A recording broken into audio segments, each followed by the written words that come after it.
मैंने आपको बताया था कि हम लोगों ने ज्योग्राफी सेक्शन से 2 चैप्टर किया, हिस्ट्री का हम लोग 3 चैप्टर पढ़ चुके हैं। स्टार्टिंग जो हमारी हुई थी जब ऑनलाइन क्लास की, तो हम लोगों ने हिस्ट्री से स्टार्ट किया था। तो हम लोग ऑलरेडी हिस्ट्री जो है 3 चैप्टर पढ़ चुके थे। उसके बाद हमने आपको 2 चैप्टर सिविक्स का पढ़ाया, जिसमें आपका अंडरस्टैंडिंग डाइवर्सिटी और दूसरा चैप्टर था प्रेजुडिस एंड डिस्क्रिमिनेशन, जिसका हम लोगों ने कल ऑब्जेक्टिव क्वेश्चन आंसर खत्म किया। कुछ जो है शॉर्ट आंसर टाइप भी कराए गए थे आपको। आज का जो क्लास है हमारा, उसमें हम लोग जो है स्टार्ट फिर से जो है क्लास फिर से चैप्टर 1 पे हम लोग जाते हैं। और ये हमारा जो है रिवीजन होगा, रिवीजन चैप्टर 1 का, ठीक है। रिवीजन कर रहे हैं हम लोग, स्टार्ट कर रहे हैं हम लोग आज से रिवीजन, ठीक है। कहीं भी जिन बच्चों का क्लास छूट गया हो वो उसको जरूर करेंगे। डेप्थ में तो उसको नहीं बताया जाएगा, बट इतना जरूर समझाया जाएगा, आपको इतना बताया जाएगा कि आप इस चैप्टर को समझ सकते हैं, ठीक है। साथ ही साथ फिर से मैं ऑब्जेक्टिव आपको करवाऊंगा।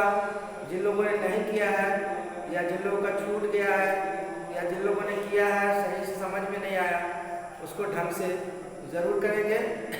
तो आज हम लोग वापस फिर से आते हैं चैप्टर 1 पे। ज्योग्राफी है आपका, और कुछ स्टूडेंट्स को मुझे पता चला कंफ्यूजन है कि सर 1, 2 के बाद सीधा 10 पढ़ा रहे हैं, 11 पढ़ा रहे हैं। तो मैं आपको एक चीज़ बता दूं स्टूडेंट्स कि जो हमारा ये जो SST है, सोशल स्टडीज़ का जो बुक है, चूँकि आप क्लास 6 में आ गए हैं, तो हमें इसमें आपके बुक में आप आपको भी देख सकते हैं कंटेंट्स में जाके कि ऊपर में बड़े बड़े अक्षरों में लिखा हुआ है ज्योग्राफी। उसके बाद सेकंड जो है आपका हिस्ट्री, और थर्ड जो सेक्शन है आपका वो है सिविक्स का। तो स्टूडेंट्स हमें ये तीनों पढ़ना है, हम सीरियली नहीं पढ़ सकते हैं क्योंकि हमें तीनों की जानकारी चाहिए, आपको तीनों की जानकारी चाहिए। तो इसीलिए मैं जो है मैंने आपको कंटिन्यू चैप्टर नहीं पढ़ा के जो है, क्योंकि मुझे ज्योग्राफी, हिस्ट्री और सिविक्स तीनों पढ़ाने हैं। हर टर्म के लिए तीनों को पढ़ाना है, तीनों में से चैप्टर्स लेने हैं। यही रीज़न था कि फर्स्ट, क्योंकि आप 5 से 6 में आए, इसलिए आपको जानकारी नहीं है, ये मैं जानता हूँ। हालांकि कई बार मैं पिछले क्लासेस में आपको ये बता चुका हूँ, लेकिन फिर भी आप भूल गए हो, तो दोबारा से मैं आपको बता रहा हूँ कि ज्योग्राफी, हिस्ट्री और सिविक्स 3 पार्ट्स हैं हमारे सोशल स्टडीज के, और हर तीनों पार्ट्स को करना होता है। इसी वजह से जो है चैप्टर 2 के बाद सीधा मैं चैप्टर 10 पे गया।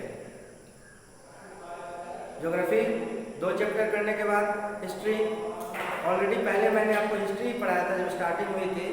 फिर से दोबारा जो आपका नया बुक आया तो हमने फिर से हिस्ट्री में आपका 10 चैप्टर पढ़ाया, ठीक है। 11, 12 जो आपका चैप्टर है ऑलरेडी पहले पढ़ाया गया था। जब मैं रिवीजन करूंगा आपका, तो मैं आपको 11, 12 फिर से जो है बताऊंगा। तो उसके बाद हम लोगों ने हिस्ट्री में 3 चैप्टर कंप्लीट किया, और सिविक्स जो है सीधा आपका चैप्टर 22 में सिविक्स स्टार्ट होता है। तो इस वजह से मुझे जो है 22 चैप्टर और 23 करना। तो इस तरह की कंफ्यूजन नहीं होनी चाहिए आपको कि सर 2 के बाद सीधा 10 कैसे पढ़ा, ठीक है। तो चलिए हम लोग जो है फर्स्ट चैप्टर पे फिर से वापस आते हैं एक बार। और ये इसलिए करना जरूरी है कि जिन लोगों का क्लास छूट गया है उसको एक बार उनको मौका दिया जा रहा है, वो चैप्टर को समझे, ठीक है। इसको ब्रीफली जो है समझाया जाएगा आपको, कम समय में कोशिश की जाएगी कि आप ज़्यादा से ज़्यादा समझ सकें इस चैप्टर। ओके, तो हम लोग स्टार्ट करते हैं planet earth and the solar system, ठीक है। फर्स्ट चैप्टर आपका है planet earth and the solar system and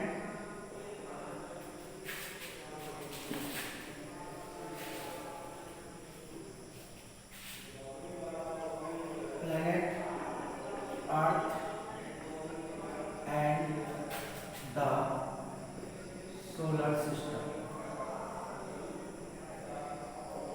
ठीक है, ज्योग्राफी चल रहा है आपका रिवीजन क्लास।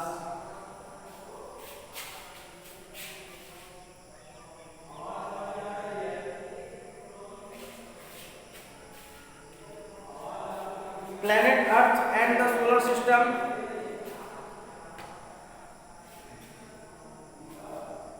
अर्थ यहां दे रहा है प्लैनेट अर्थ, तो यानी कि अर्थ जो है एक प्लैनेट है और solar system sun and there 8 planets, ये सन और 8 प्लैनेट्स मिलकर सोलर सिस्टम का निर्माण करते हैं, इसीलिए कहा गया planet earth and the solar system. Solar system का ये हिस्सा है, उसकी फैमिली का हिस्सा है ये सोलर फैमिली का अर्थ। ठीक है,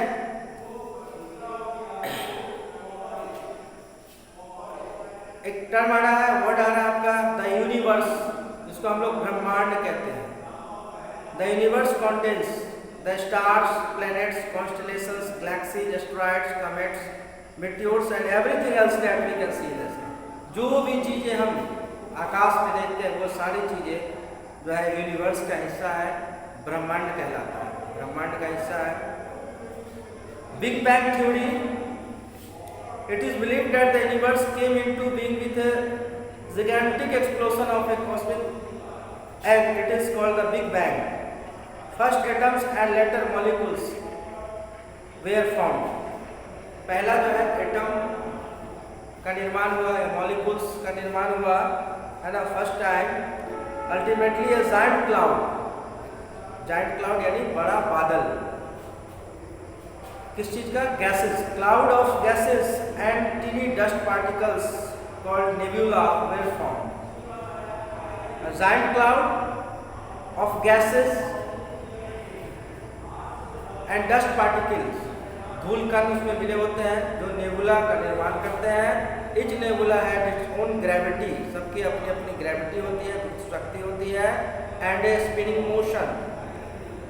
okay, fragments of nebula were attracted to one another and collided with each other at a tremendous speed। In this process an enormous amount of heat was released। और इससे जो है एक बड़े मात्रा में हीट रिलीज होता है। एंड ग्लोइंग बॉडीज, और ग्लोइंग बॉडीज क्या है? Stars were. और इस तरह से स्टार्स का जन्म हुआ है, स्टार्स की शुरुआत हुई, जो हॉट ग्लोइंग बॉडीज हैं। The universe is still expanding as new stars are being born।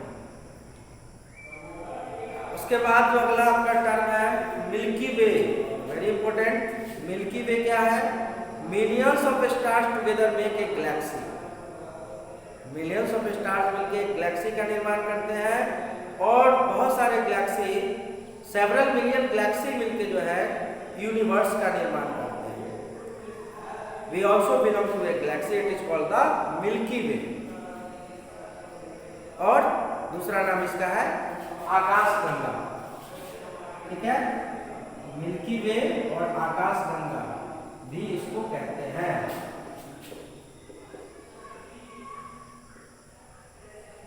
ठीक है, we are the part of Milky Way।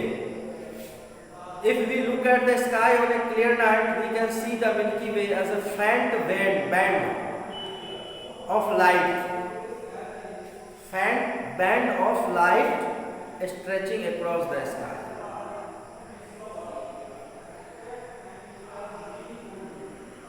Okay? अभी हम लोगों ने स्टार की बात की, कैसे स्टार का जन्म हुआ, कैसे स्टार उत्पन्न हुआ। अब स्टार्स के साथ साथ एक और टर्म आ रहा है constellations. The stars are the glowing bodies of gas, they can produce their own heat and light. Star जो होते हैं उनमें अपनी अपनी रोशनी होती है, अपनी उष्मा होती है, हीट होती है, ठीक है। They appear as tiny space, और ये छोटे छोटे दिखाई पड़ते हैं, because they are far from us. क्या रीज़न है कि स्टार्स जो है बहुत छोटे दिखाई पड़ते हैं, टाइनी यानी छोटे छोटे दिखाई पड़ते हैं, because they are very far from us, okay. In fact they are many times bigger than our earth. कितने छोटे दिखाई पड़ते हैं, टाइनी पार्टिकल्स की तरह दिखाई पड़ते हैं, बहुत छोटे कण की तरह दिखाई पड़ते हैं, but in fact they are many times bigger than the earth. बहुत ज़्यादा बड़ा है, कई गुना ज़्यादा बड़ा है हमारे अर्थ से ये star. Some stars are found in clusters, this groups of star are constellation. Cluster का निर्माण करते हैं और ये ग्रुप ऑफ स्टार जो है वो कॉन्स्टेलेशंस कहलाते हैं। Some of them seem to be forming a shape, और उसमें से कुछ जो है आकार में दिखाई पड़ते हैं, डिफरेंट डिफरेंट आकार में दिखाई पड़ते हैं। Ancient astronomers joint some of the stars in different shapes by means of imaginary lines. जो इमेजिनरी लाइन जो आपको दिखेंगे आकाश में, उस तरह से उस आधार पे जो है a group of stars thus forming a shape, a group of stars thus forming a shape, जो स्टार्स एक आकार बनाते हैं, एक शेप बनाते हैं, वह कॉन्स्टेलेशन कहलाता है। अर्सा मेजर और the great bear is one such constellation which can be easily spotted in the northern sky. Ursa Major, जिसका दूसरा नाम ग्रेट बियर भी है, is one such constellation which can be easily spotted, उसको देखा जा सकता है आकाश में, in northern sky, northern sky में उसको देखा जा सकता है, जिसको सप्तऋषि या सेवन सेजेस के नाम से जानते हैं, because it is a group of 7 star that form a part of the large Ursa Major. The two stars at the end of this constellation are called pointers। 2 star जो होते हैं इसके last में, उसको पॉइंटर कहा जाता है, और जो नॉर्थ पॉइंटर होता है which point towards the pole star or the north star, and in India it is called ध्रुव तारा। भारत में इसको ध्रुव तारा के नाम से जानते हैं। It is almost directly above the north pole, और यह बिल्कुल नॉर्थ पोल के ऊपर होता है। Hence it appears to remain in the same position in sky while all the stars are seem to revolve around। वह अपनी जगह पर स्थित दिखाई पड़ता है, लेकिन बाकी और जो है दूसरे स्टार्स और कॉन्स्टेलेशंस वो रिवॉल्व करते हुए, चक्कर काटते हुए प्रतीत होते हैं। People in ancient times used to determine the north direction during the night। पुराने समय में लोग जो है नॉर्थ स्टार के हेल्प से दिशा का निर्धारण करते थे। नॉर्थ उत्तर दिशा को नॉर्थ पोल के हिसाब से निर्धारण करते थे कि यह नॉर्थ डायरेक्शन है। Ursa Major, Orion, Canis Major, Scorpio and Cygnus are some other well known constellation. ठीक है, प्लैनेट्स, उसके बाद ये कॉन्स्टेलेशंस, ग्रह, ठीक है, नक्षत्र।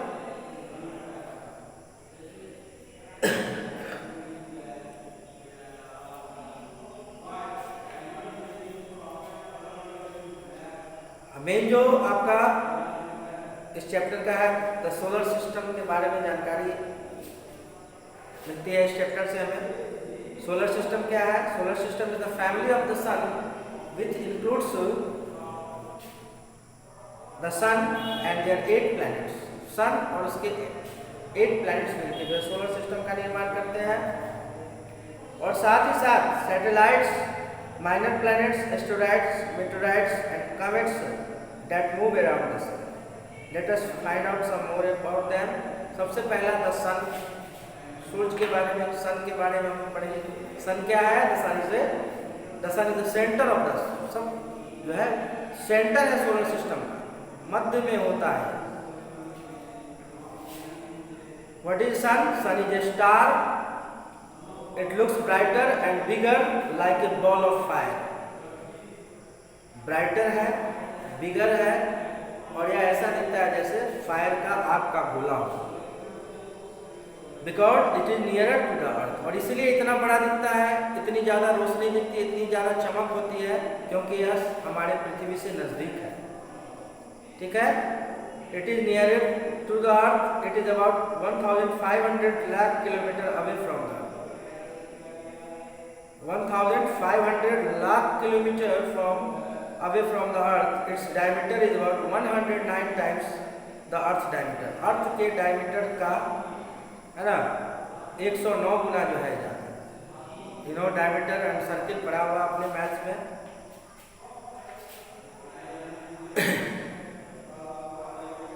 तो 109 गुना ज़्यादा जो है अर्थ डायमीटर का 109 गुना ज़्यादा है ये। The sun is made of hot burning gases. It has a surface temperature about 6000 degrees Celsius. It is a vital source of light and heat energy. As we know, vital source of light, हमें source से रोशनी प्राप्त होती है, heat प्राप्त होता है, जिससे heat energy प्राप्त होता है, that is required for the life forms to exist on the earth. और जो भी लाइफ अर्थ पे एग्जिस्ट करते हैं उनके लिए यह जो है हीट ऑफ द सन या light of the sun and light of the sun जो है बहुत ही जरूरी है। Light from the sun is reflected by the planets and their satellites and we are able to see them in the sky. जो भी planets हैं या सैटेलाइट्स हैं वो सन की लाइट से रिफ्लेक्टेड होते हैं, और यही वजह है कि हम उनको आकाश में देख पाते हैं। जिनके पास अपनी रोशनी नहीं है वो सन के लाइट से रिफ्लेक्ट होकर हमें नजर आता है। तो स्टूडेंट्स, हम लोगों ने स्टार्ट कर दिया है, रिवीजन क्लासेस शुरू कर दिया है, चैप्टर फर्स्ट ज्योग्राफी का, planet earth and the solar system, और जिसके बारे में हम लोगों ने आज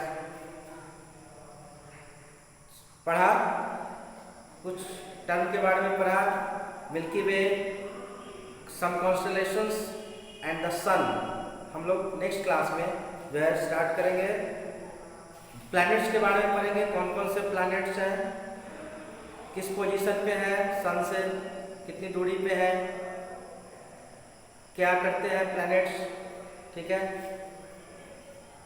उनके बारे में हम आगे क्लास में पढ़ेंगे। तो आज हम लोग क्लास को यही रिवीजन क्लास को यहीं पे समाप्त करते हैं, फिर हम लोग इस चैप्टर को कंटिन्यू करेंगे रिवीजन को, और फिर उसके बाद ऑब्जेक्टिव क्वेश्चन आंसर फिर से जो है एक बार उसको रिवाइज कराया जाएगा। तो आज का क्लास हम यहीं पे समाप्त करते हैं। Thank you.